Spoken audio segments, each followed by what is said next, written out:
Hola, bienvenidos, gracias a que nos acompañen. Estamos en EMM, nuevamente mi nombre es Steve Gamboa y hoy tenemos la oportunidad de contar con el economista Carlos Canté. Carlos, voy a hacer una breve, porque además encontré muchísima información de formación profesional y de experiencia. Voy a tratar de hacerlo lo más breve. Carlos es economista de la Universidad Católica de Colombia, es un especialista en finanzas de la Universidad del Rosario, tiene una maestría en Gobierno y Asuntos Públicos de la Facultad Latinoamericana de Ciencias Sociales de la Flaxo en México. Ha sido viceministro de Colombia, de Minerías de Colombia, ha sido subgerente de regiones también en Colombia para el Ministerio de Hacienda, participó como director técnico de minas en los procesos de formalización finera para el Ministerio de Minas y Energía de Colombia y actualmente se desempeña como consultor en asuntos mineroenergéticos. Digo, este es lo más corto del resumen que puedo hacer, Carlos, de una larguísima trayectoria que he visto. Quiero agradecerte de antemano por tu tiempo y por acompañarnos. Para nosotros acá en EMM es fundamental contar con gente con tu perfil que pueda aportar a la discusión del sector minero, pues ideas y experiencias desde la óptica de otros países que ya lo han vivido. Un poco conversábamos antes de empezar la entrevista. O sea, originalmente te contactamos por tu amplia experiencia en el tema de transparencia y sectores extractivos. Por lo conociste y por haber sido parte de la transición de la llegada de Colombia a Leiti. Como sabes, Ecuador está iniciando ese camino. Recién se han conformado los grupos, tanto pues, sociedad civil, del sector público, del sector del grupo de la industria. Estamos en ese proceso y pues nos encantaría tener una retroalimentación de tu parte sobre eso. Pero haciendo la previa y obviamente pues siguiendo tu experiencia profesional, me veo abocado a tocar menos eso y enfocarme mucho más en el asunto, en un asunto que a mí me parece que puede ser grave para Ecuador en los años que se vienen y que Colombia ha vivido una década de transición y de pronunciamientos constitucionales complejos, que es la consulta previa como tal. Entonces, Carlos, bueno, bienvenido a AMM, gracias por tu tiempo y pues un poco saber cómo fue la experiencia de Colombia en el tema de implementar la consulta previa a los proyectos mineros. Gracias, Steve. Un saludo a la gente de EMM y a todos los amigos ecuatorianos, a todas las compañías mineras que nos están viendo. Colombia ha venido surtiendo un proceso ya bastante largo, desde más o menos 1991, con la Carta Constitucional de 1991. Previo, Colombia ya había adherido al Acuerdo 169 de la OIT, y desde esa época, ya casi 30 años, venimos trasegando el tema de consulta previa, libre e informada con comunidades étnicas. Digamos, por supuesto, el primer reconocimiento que se da en el marco del Acuerdo 169 en el concepto de comunidades tribales es el reconocimiento de las comunidades indígenas. Pero luego viene todo un trabajo intenso que se hace desde el Congreso de la República y con las comunidades afrocolombianas, que le entregan a partir de 1993 también el reconocimiento a las comunidades afro, raizales y palenqueras, para tener este derecho como quiera, que son constituidos también como comunidades tribales y guardan las mismas características comunitarias y culturales que las comunidades indígenas. De manera que Colombia tiene una experiencia muy, muy grande en este tema, fundamentalmente desde el ejercicio de la explotación petrolera. Nosotros tenemos ya 100 años de historia de explotación petrolera, y es a partir de esta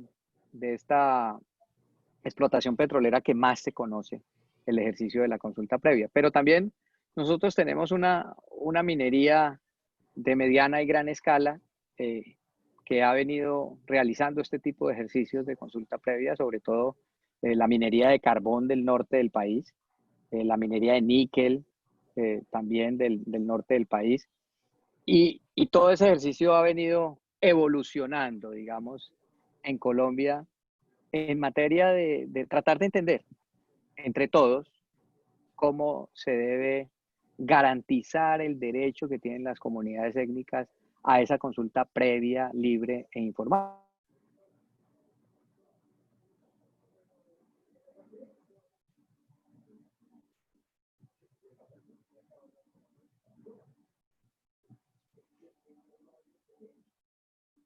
Que arranca más o menos con el Código de Minas del 2001 empezamos nosotros a ver cómo enfrentar esta situación para muchas empresas incómoda que les significaba la consulta previa. En el caso específico del sector minero, la discusión ha estado es cuál es el momento de la consulta previa. Y yo creo que aquí hay varias preguntas que nosotros nos hemos hecho, todavía nos estamos haciendo y que vale la pena que los ecuatorianos se hagan desde el punto de vista de la legislación. Eh, ese es un punto importante, Stevie. ¿Cuál es el momento?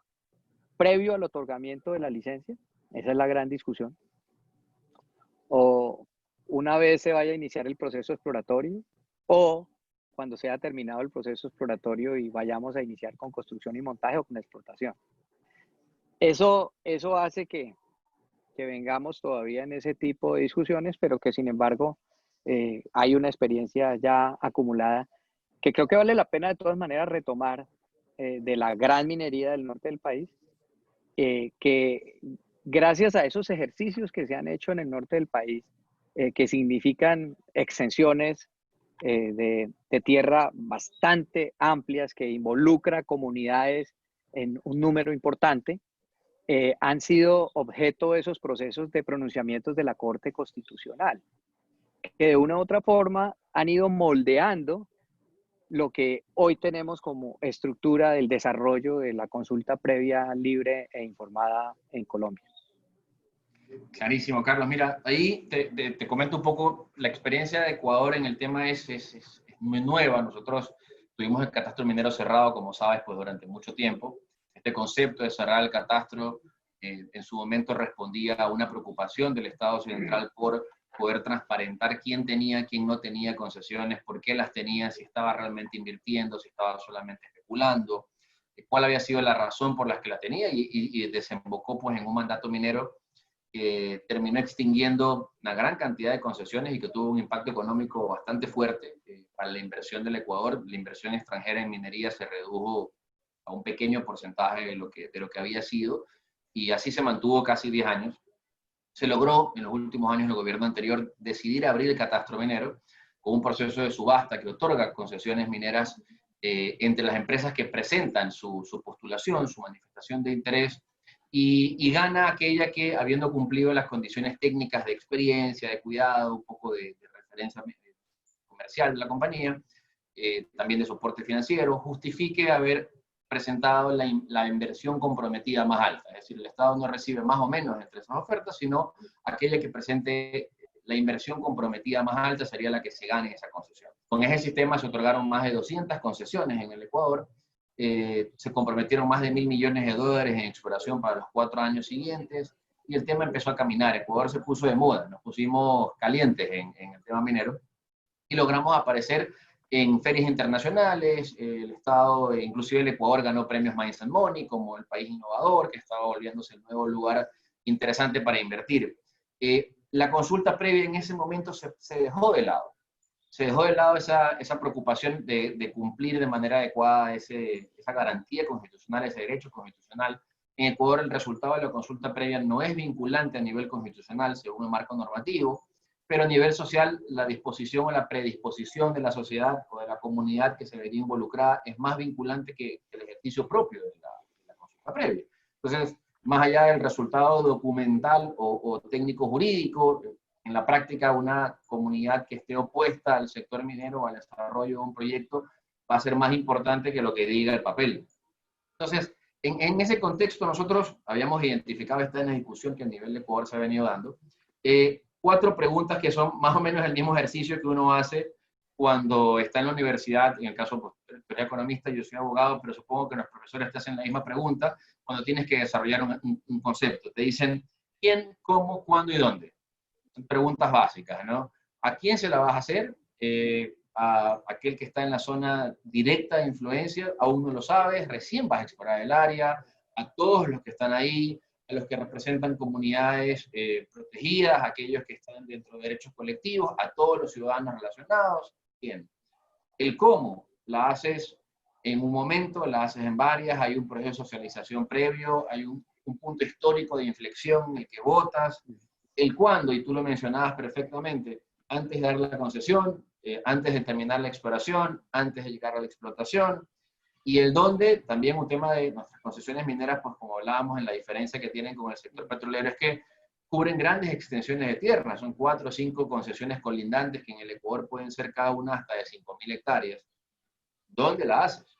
Porque tendrías que facilitar. Entonces, esas preguntas, no es que quiero que tengas la respuesta, porque estoy seguro que eso requiere un análisis mucho más complejo, pero quería ponértelas en la mesa porque es algo que desde Ecuador estamos viendo con preocupación, que el sector minero no debe descuidar para que esto que estamos logrando no se detenga. No, y tienen toda la razón, Steve. Mira, las empresas eh, valen, tienen valor fundamentalmente por varios aspectos. Uno es la reputación. Y por la reputación vale hablar de transparencia. Por reputación es que 53 países y muchas empresas están detrás a nivel global de la iniciativa para la transparencia de las industrias extractivas. O sea, que la gente conozca cuáles son las cuentas del sector extractivo. Eh, pero esa reputación se construye y lo hemos visto. Yo fui parte de la Junta Global de EITI con sede en Oslo durante 2 años. Y lo que uno veía y discutía con sus pares de África, de Asia, de América, de Europa, es que hoy las empresas tienen valor por ser transparentes, pero transparentes ¿hacia quién? Hacia las comunidades, hacia la gente. Y mucho más cuando estamos hablando de tu área de influencia. Y ahí empieza, digamos, el cómo poder desmenuzar desde la perspectiva de cada país esas preguntas. Nosotros hemos tenido que desmenuzarla lastimosamente a fuerza de golpes. La Corte Constitucional en nuestro país se ha pronunciado infinidad de veces. Recién tenemos una sentencia de unificación de octubre de 2019, que ya es casi como el marco. ¿Pero por qué? Porque dejamos que las circunstancias fueran moldeando la situación de la consulta previa. No la reglamentamos. Pero en general en todos los países nos vamos a preguntar, ¿vale la pena reglamentar la consulta previa? ¿No es más complejo de pronto reglamentar la consulta previa? Seguramente los actores te van a pedir a ti que reglamente la consulta previa. ¿En qué? Esto que tú estás preguntando. ¿A quiénes consultamos? ¿Cuánto tiempo? ¿En qué momento? ¿Antes o después? Pero nos empezamos a dar cuenta de eso en la medida de la práctica, en la medida en que hicimos exploraciones, avanzamos, llegamos a un punto en que teníamos un proyecto, había unos pórfidos y había toda la información técnica lista, las empresas recaudando dinero en bolsa para arrancar con una construcción y montaje, y la consulta previa, digamos que la dejamos para lo último, no avanza. Y no avanza por muchas deficiencias que tenemos en el Estado y que tenemos que resolver previo. Una fundamental es el reconocimiento de las comunidades étnicas. Es que eso debe ser transparente para una compañía. Tú, como compañía, estás esperando que el Estado te diga, en esa coordenada hay una comunidad UBA, constituida por 250 personas que tienen estas y estas y estas características culturales y están dentro de tu área de influencia. En el análisis técnico que haces dentro de tu licenciamiento ambiental, dentro de tu plan de trabajos y obras, determinarás si es un área de influencia directa o indirecta. Pero el Estado te tiene que proveer esa información. Lastimosamente, en el caso particular de Colombia, nosotros hemos tenido una historia de conflicto y desplazamiento muy amplia que hace que las comunidades se hayan movido, hayan generado todo un proceso de transhumancia y que en determinado momento ya habitando esa región, previo a que llegara la titulación minera, previo a que llegara la explotación petrolera, o en el mismo proceso de llegada, se instalaron en esas zonas, en esas áreas de influencia directas o indirectas, pero el Ministerio del Interior no los tiene registrados, no los tiene reconocidos.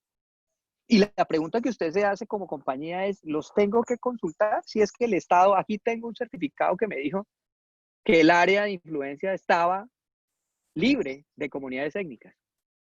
cuando a mí me preguntan, yo digo, hay que analizar fundamentalmente un ejercicio que en Colombia no podemos obviar, es la protección de los derechos fundamentales. Ellos están ahí, ellos son nuestros vecinos, así en el Ministerio del Interior no los hayan relacionado.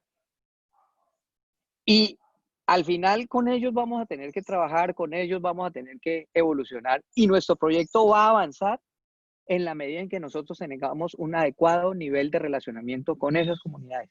Llámese comunidades étnicas con el derecho a la consulta previa, libre e informada, o llámese comunidades rurales que están ubicadas en el área de influencia.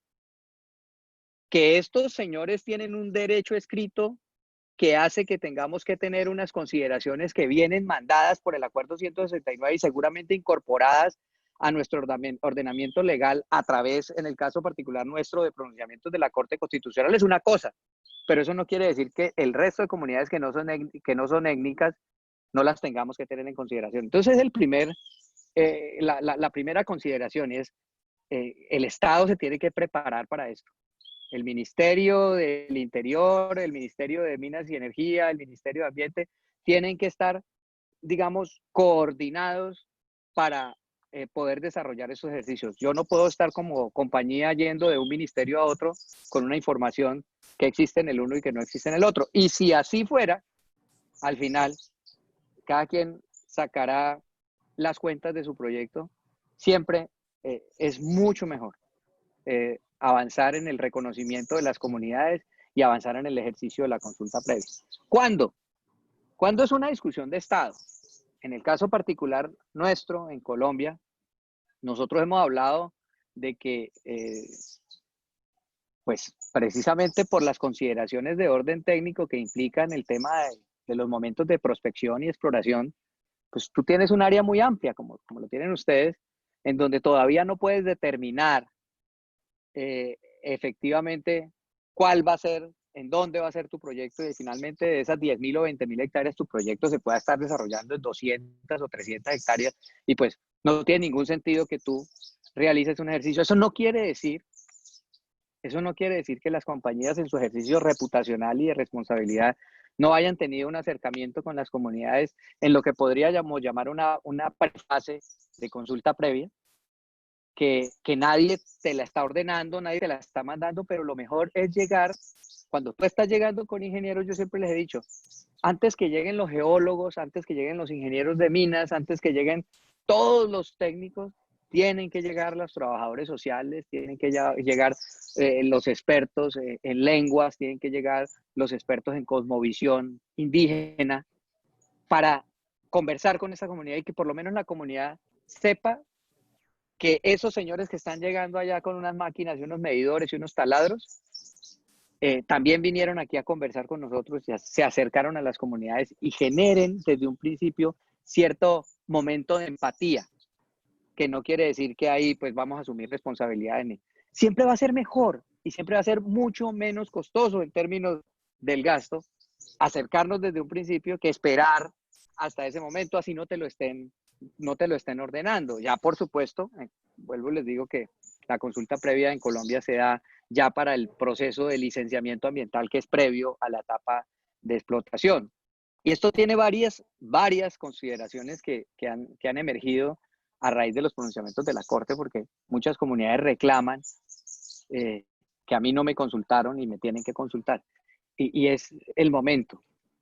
Mire, la consulta previa es un proceso constante.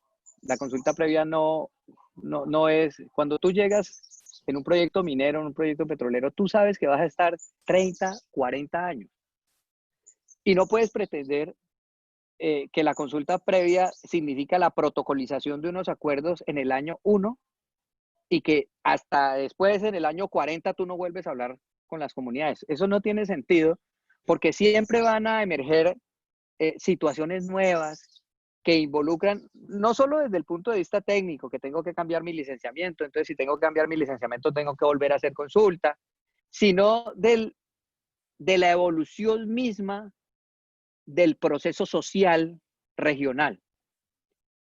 La región cambia, la zona cambia, y cambia de una forma diferente en el año 1 y en el año 20.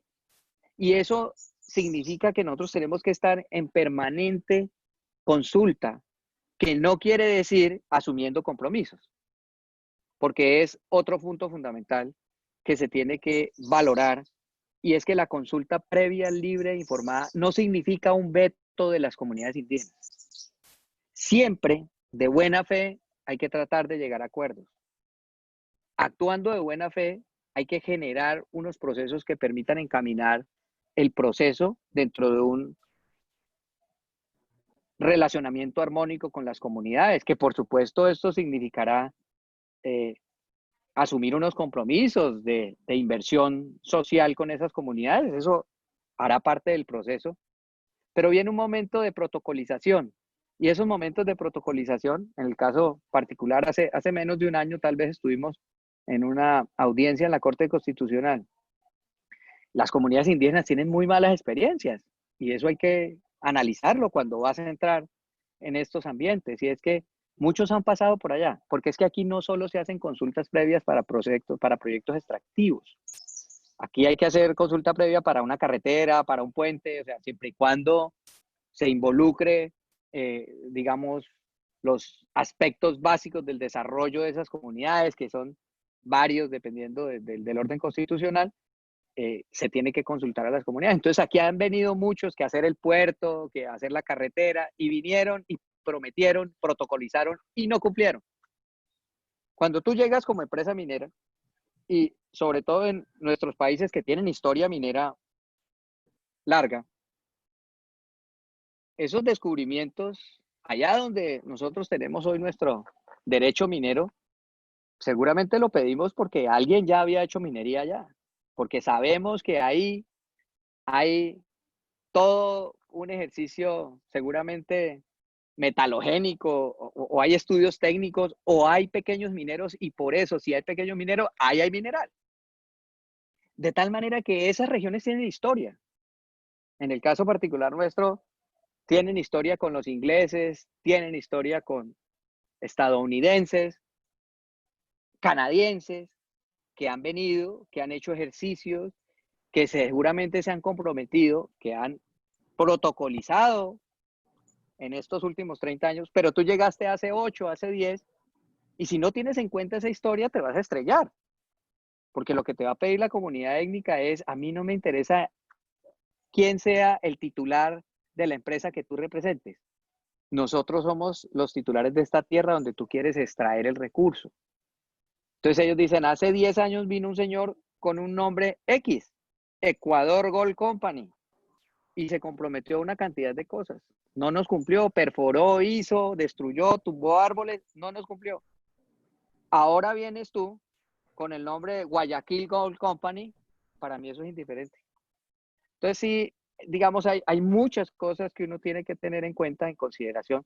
Sobre todo, lo hemos visto nosotros en nuestro país, y yo creo que aquí la mayoría de las empresas que están haciendo minería responsable han sido muy estrictas en su ejercicio, y sin embargo, tenemos conflicto, tenemos conflicto.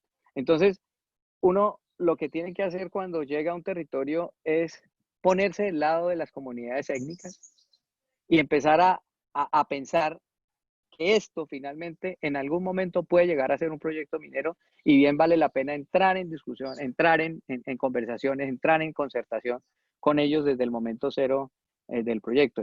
Y ahí hay, digamos, otra cantidad de factores cuando tú te preguntas el qué, el cómo, el cuándo, pero tiene que ver mucho con, digamos, la evolución de los procesos. Y uno se da cuenta es en la práctica. Lo que está sucediendo hoy en Colombia es que las empresas están pidiendo que en Colombia exista una normativa. Nosotros hoy nos basamos por una directiva presidencial que única y exclusivamente está regulando el proceso administrativo. Por tanto, digamos, no fue objeto de sanción por parte de la Corte Constitucional, porque lo que se regla es el proceso administrativo, quién la hace, los tiempos, los recursos, pero en el proceso mismo, el relacionamiento con las comunidades como tal, no se mete mucho. Entonces, ahí estamos tratando de sacar hace mucho tiempo ya nosotros tenemos un proyecto de ley que es necesario tener un proyecto de ley si es que nos vamos a meter en el ejercicio de la reglamentación, porque se asume constitucional la incorporación del Acuerdo 169 de la OIT en Colombia, de tal manera que mal podríamos pensar que ese decreto presidencial es el que definitivamente resuelve todos los temas. No, no lo es. Para poder meternos en el proceso como tal que tenga que ver con el relacionamiento con comunidades étnicas, hay que ir a una ley, y ese proyecto de ley nosotros logramos como gobierno en su momento concertarlo en el 2018. Ese proyecto de ley tiene que ser consultado a su vez con las máximas autoridades étnicas establecidas a través de las mesas nacionales en el país para poder llevarlo al Congreso.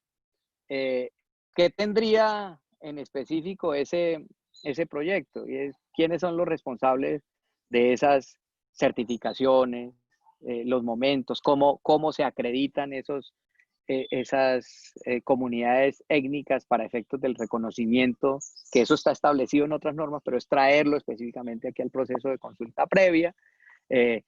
Luego, los tiempos. Querer reglamentar los tiempos es algo complicado, pero las empresas dicen, miren, nosotros necesitamos tener certeza que arrancamos en el mes 1 y terminamos en el mes 5 o en el mes 6 o en el mes 10. El problema es que hay consultas previas que se vuelven eternas y que no salen, que no maduran y que no evolucionan, y el proceso, por supuesto, no avanza. Pero querer reglamentar los tiempos es querer reglamentar algo de lo más profundo de la conciencia de las comunidades étnicas, y tiene que ver con su cosmovisión, cómo toman ellos sus decisiones.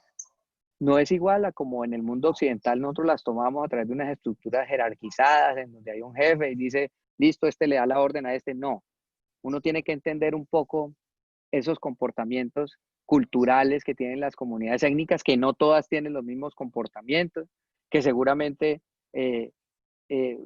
tiene que haber 25 reuniones de ancianos y 16 reuniones de jóvenes para que tome la decisión, y al final la decisión tiene que tomarse en una junta de ancianos que se da cuando la luna llena llegue a el punto X, y usted tiene que ser consciente de eso porque hace parte de la visión cultural de las comunidades étnicas en donde usted llega a desarrollar su proyecto. Y esas cuentas las tiene que hacer desde un principio. Entonces, querer reglamentar los tiempos me parece un poco complejo. Sin embargo, en Colombia se sigue discutiendo este tema. Y ya, digamos, un poco más el tema de las protocolizaciones eh, Carlos, ahí para verificar ese cumplimiento. te interrumpo un poco.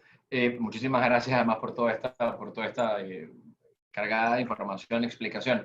Pero ahí, para ir generando una suerte de recomendación hacia el Ecuador. Acá, la mayoría de las personas que nos ven y que nos acompañan en el portal están radicadas en Ecuador, y pues dentro de las recomendaciones en temas que nos han pedido, estaba justamente empezar a conversar de la consulta previa, no discutir de la consulta previa, sino conversar de la consulta previa, retroalimentarnos de la visión y de las experiencias de terceros. Y de todo lo que me has comentado, me van quedando unas cuantas ideas que fui apuntando acá, y que quisiera más bien me indicara si las he tomado bien y si pues, es afirmativa tu percepción de esto. La primera es un tema de lealtad. Es decir, la empresa tiene que ir más allá de la legalidad, más allá de la estructura rígida o estricta del instructivo, del acuerdo, de la legislación como tal, y más bien apuntar a un concepto de ser leal con quien puede estar ahí y el Estado quizás no lo sepa.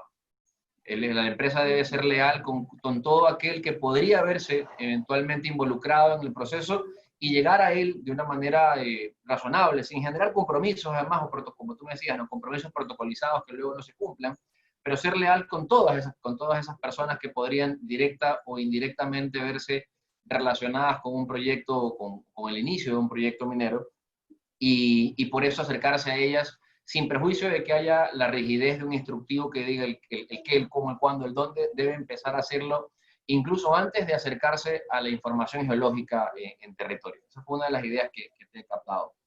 La otra es que el Estado también debe hacer su parte, y el Estado en consecuencia no puede pretender ni que todo se sustancie en la, tomando la idea inicial, lealtad de la empresa, sino más bien también hacer su parte e invertir como Estado en identificar las comunidades con detalle, en identificar las necesidades de esas comunidades con detalle, las preocupaciones de esas comunidades con detalle, y también la raíz cultural de cada una de esas comunidades, para considerarlo incluso al momento de otorgar, quizás antes de una concesión. Si el Estado tuviera bien identificadas las comunidades y el antecedente histórico de esas comunidades, por ejemplo, muy arraigado al tema agrícola, sabría que hay ahí no una limitación legal, pero quizás una dificultad social que debe alertar a aquel que le interesa pedir una concesión que involucre esos lugares.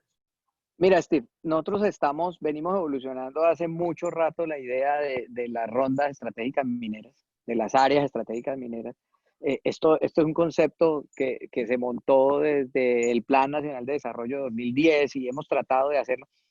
No lo bloqueó el Consejo de Estado en su momento porque nos dijo que nosotros no hicimos consulta previa para haber delimitado esas áreas, previo a haberlas congelado para poder sacar un proceso competitivo. Hoy el gobierno, Ya un poco exagerado también, ya eso me parece.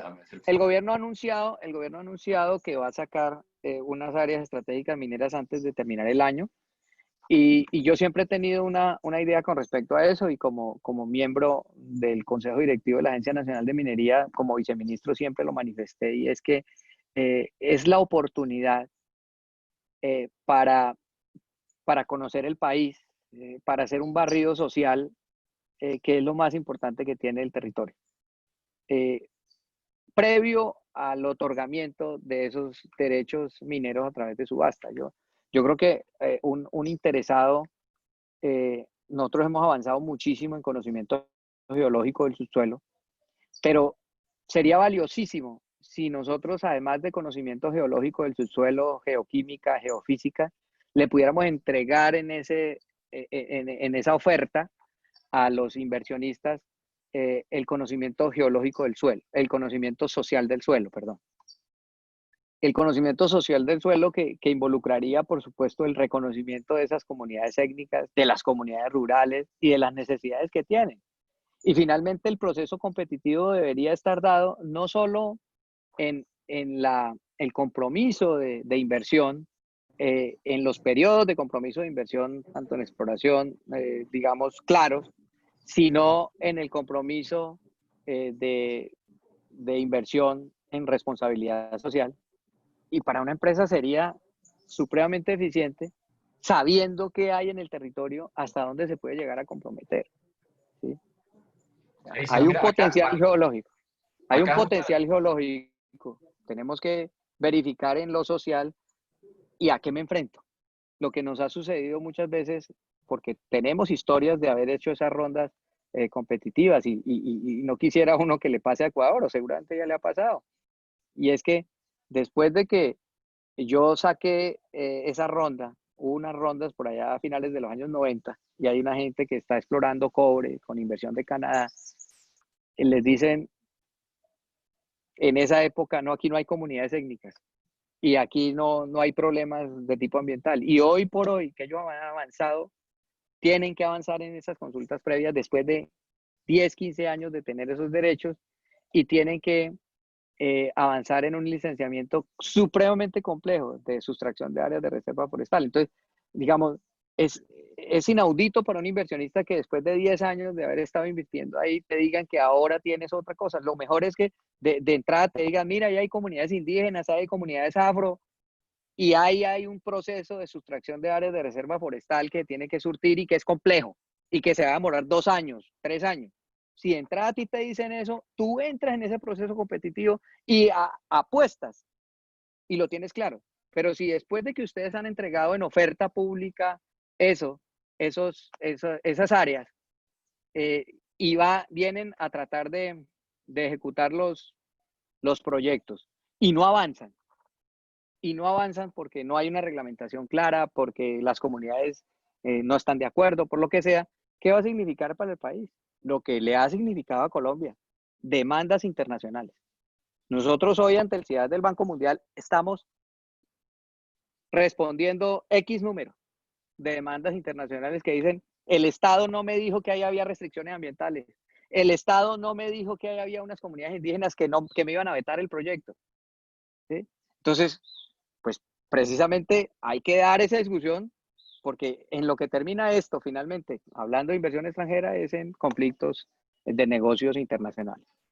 Carísimo, Carlos. Entonces, bueno, una última idea, porque claro, como te comentaba al principio, este tema es tan apasionante que se pasa lo que programa esta breve entrevista. Pero una última idea, Carlos, sería, retomando lo que hablábamos, ¿no? Esta lealtad corporativa de la empresa al no buscar en la regulación o en la reglamentación de consulta previas excepciones para no hacer, sino más empoderarse desde un inicio y entender que mientras más haga en el tema social, en el tema de acercamiento con las comunidades va a ser mejor. O sea, no buscar las preguntas que hicimos, el qué, cómo, cuándo, para cómo escaparme de hacer, sino más bien con una visión mucho más amplia tratar de hacerla y estar siempre bien, llevándome bien con todos mis vecinos, no solamente con el que está en la puerta de entrada o con el vecino de al lado, sino con toda mi comunidad.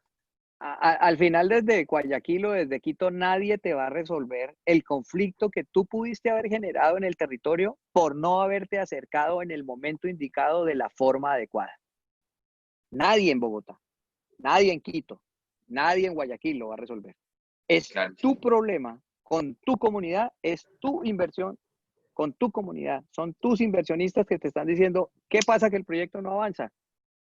Ahí no hay una reglamentación que valga. Tú puedes tener unas líneas, tú puedes tener unas líneas. Yo en eso, yo considero que nosotros hemos avanzado mucho desde el punto de vista constitucional y esas líneas nos marcan un camino. Yo por eso les digo, mira, que es que tengo la duda si es que esta comunidad o no. Mira, involúcrala en tu proceso. Al final siempre te va a resultar esto más factible para tu inversión. No lo estés viendo como un costo, porque el día que esa comunidad se atraviese y coloque un amparo y el amparo sea reconocido, tu inversión se va a quedar para 2, 3 o 4 años, que las tenemos, inversiones inmensas, inmensas, que están haciendo que, en el O caso como, particular de Colombia, o como Perú, que tiene 7 o 8 años parado, 3 de los 4 proyectos más importantes que tenían proyectados para el 2000. nosotros íbamos hacia una producción de 100 millones de toneladas de carbón al año. Y entre otras cosas, no única y exclusivamente por estos temas de consulta previa, hoy la producción este año no va a pasar de 76 millones de toneladas. Eh, por supuesto que hay varios factores adicionales, pero ese tema de consulta previa nos puede estar significando fácilmente 6, 7, 8 millones de toneladas al año menos.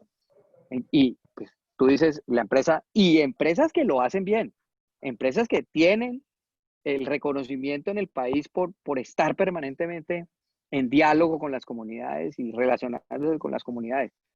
Pero siempre sus procesos tienen ese riesgo, de tal manera que por más líneas legales que tú tengas, al final el proceso es empresa, comunidad, zona, área de influencia directa y área de influencia indirecta, porque tampoco uno puede pensar que es que no, que es que solo en estas 100 hectáreas yo voy a trabajar, y entonces no. El área de influencia indirecta también es muy importante y al final, porque ustedes saben que los territorios indígenas tienen una cantidad de sectorizaciones que implican que el área cultural, de desarrollo económico, social, espiritual de las comunidades étnicas no se limite única y exclusivamente al caserío donde ellos viven.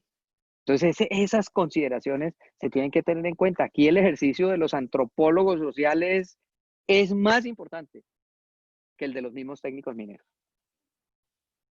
Carlos, te agradezco, nos queda clarísimo. Creo que nos quedamos con algunas dudas satisfechas y con algunas dudas pendientes. Ojalá podamos invitarte nuevamente para escucharte y saber.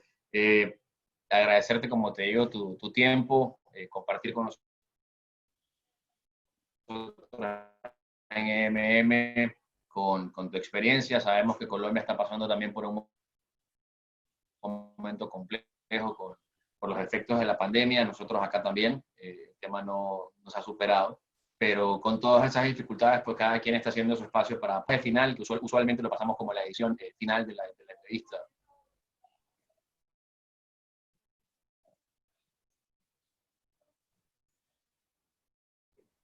Perdón que se me fue un poco, Steve, la señal ahí, no te alcancé a copiar la última parte.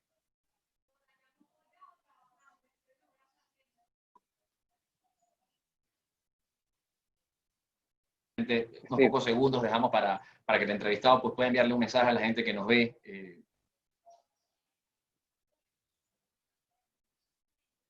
sí.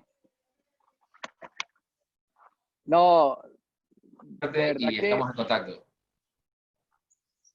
bueno, ahí se me está cortando, no supe finalmente, pero muchísimas gracias, Steve, por la invitación. De verdad que es importante para nosotros compartir las experiencias a nivel latinoamericano, tanto en materia de transparencia como relacionamiento con las comunidades. Estamos trabajando de manera intensa en esos temas y con mucho gusto. De verdad que yo creo que bien vale la pena aprender de las experiencias que tienen los países vecinos para no caer en los mismos errores que nosotros hemos podido caer durante los últimos años. Cuando ustedes necesiten, con mucho gusto, aquí estamos para que compartamos esas experiencias.